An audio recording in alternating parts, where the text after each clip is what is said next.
There is a cost with not doing adequate education or effective education. There is a real cost, and I think the most glaring example that we have right now is what has happened with opioid usage and opioid education. So one could look at the opioid epidemic historically that eventually became the perfect storm, which was that we had the development of sustained release opioids. We had perhaps a lack of effective education. We had physicians being told we need to advocate for pain relief in patients. That message got sent, and it got sent saying, we haven't done a good job of this. And there was research that proved that. We weren't giving medication to patients after major surgeries in effective ways. So there was a strong advocacy, and at the same time, the pharmaceutical industry said this is now a convergence of two areas. And the concept of using opioids for non-malignant pain became an overriding issue.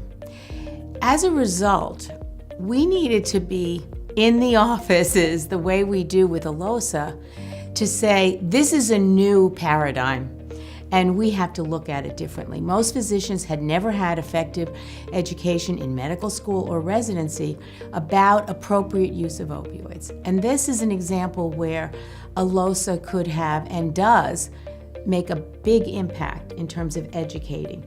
Not just saying, here's this paper, here's the problems, because we are now potentially at the point where we're throwing the baby out with the bathwater, that we're now not going to give any effective pain medication for patients who really are in dire straits in terms of needing it. It's also brought our attention to the whole role of addiction medicine, which physicians are in fact not as knowledgeable about as well. So I think ALOSA stands as a really important change agent in this area, and in their ability to discuss the role of medications, the role of perhaps weaning patients off opioids after surgery or management of chronic pain. It's a complicated area, but it's nevertheless an area that's ripe for educational input.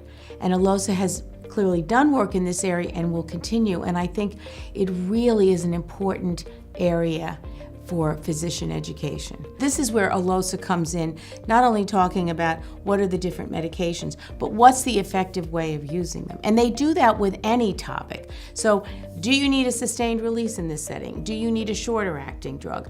That's true with anything. There are many drugs that you can get a sustained release, or you can get an intermittent dosing. So that's part of the educational process, why it's so comprehensive.